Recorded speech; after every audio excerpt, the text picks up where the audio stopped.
আসসালামু আলাইকুম। এটা যে কি রান্না করলাম নিজে খেয়ে নিজেই পাগল হওয়ার মতো অবস্থা। মানে খাওয়ার সময় জাস্ট মনে হচ্ছিল যে এই রান্নাটা আগে কেন করে নিই। আসলে এলাকা ভেদে রান্নার ধরনটা আলাদা। আমাদের এলাকায় কখনো ডাল দিয়ে পাট শাক রান্না খায়নি বা করতে দেখিনি কাউকে। সবজির ভ্যানে প্রায় দেখি অনেকেই কেনে, তো আজকে খুব আগ্রহ সহকারে কিনেছিলাম। কিনে এই যে রান্না বসিয়েছি। মসুর ডাল, লবণ, হলুদ, কাঁচামরিচ, পেঁয়াজ দিয়ে সবকিছু একসাথে দিয়ে এই যে সিদ্ধ বসিয়েছি। ডালগুলো যখন 70 to 80% সিদ্ধ হয়ে যাবে তখন পাট শাকগুলো দিয়ে দিচ্ছি। পাট শাকের প্রচুর গুণাগুণ আছে, তবে আমরা যেহেতু কখনো খাইনি, মানে খেয়ে অভ্যস্ত না, এর জন্য কখনো রান্না করা হয় না আর কি। তো এই যে পাট শাকগুলো দেওয়ার পরে একটু চেপে চেপে বসিয়ে দিয়ে ঢাকনা দিয়ে সিদ্ধ করে নেব। 10 মিনিট মতো ঢাকনা লাগিয়ে সিদ্ধ করে নেব। এতে করে ডাল এবং পাট পাতা সবই ভালো মতো সিদ্ধ হয়ে যাবে। অন্য একটি কড়াইয়ে তেল গরম করে নিয়ে তার মধ্যে পেঁয়াজ কুচি আর রসুন কুচি দিয়ে দেব, মানে থেতো করা রসুন।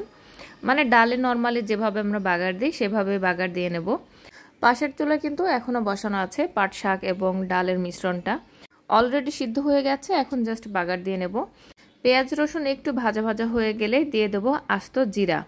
এখানে আস্ত জিরাটা ব্যবহার করছি, চাইলে ভাজা জিরা রান্নার পরে একটু ছড়িয়ে দিতে পারেন। আসলে হাতের কাছে ভাজা জিরার গুঁড়াটা ছিল না, এই জন্য আস্ত জিরাটাই দিয়ে দিলাম। কিছুক্ষণ নাড়াচাড়া করতে করতে দেখা যাবে যে পেঁয়াজ রসুন লাল লাল হয়ে গেছে। এখন পাট শাকের ডালটা এইভাবে বাগার দিয়ে নেব। মানে দেখতে কি যে লোভনীয় লাগছিল এই পর্যায়ে, আর খুবই সুন্দর একটা স্মেল পাচ্ছিলাম। মানে মনে হচ্ছিল যে এখনই ভাত নিয়ে খেতে বসে পড়ি, এরকম একটা অবস্থা। এটা মূলত কোন অঞ্চলের রান্না আপনারা যদি জানেন অবশ্যই একটা কমেন্ট করে জানাবেন, বা এখন পর্যন্ত কে কে এই পাট শাক দিয়ে ডাল রান্না খেয়েছেন বা খাননি সেটাও কমেন্ট করে জানাতে পারেন। নতুন নতুন যাই ট্রাই করি সেটাই আপনাদের সাথে শেয়ার করি। আর কিছু দেওয়ার বাকি নেই, এখন জাস্ট 2-3 মিনিট মতো জাল করে নিলেই এই পাট শাকের ডাল একদম রেডি হয়ে যাবে। তো যতটুকু ঘন খেতে চান ততটুকু ঘন করে নিতে পারেন, আবার চাইলে আর একটু পাতলা করতে পারেন। কি দারুণ দেখতে লাগছে না? মনে হচ্ছে না যে গরম গরম ভাতের সাথে এক্ষুনি খেতে বসে পড়ি। আমি তো সাথে সাথে খেতে বসিনি, তবে হাজব্যান্ডকে বসিয়ে দিয়েছিলাম খাওয়ানোর জন্য, মানে খাওয়ার জন্য। আসলে আমার একটা স্বভাব আছে, সেটা হচ্ছে নতুন কিছু ট্রাই করলে গিনিপিগ তো আমার বাসায় আমার হাজব্যান্ড, তো তাকে দিয়েই মূলত টেস্ট করানো হয় প্রথমে, যে খেয়ে বলো কেমন হয়েছে।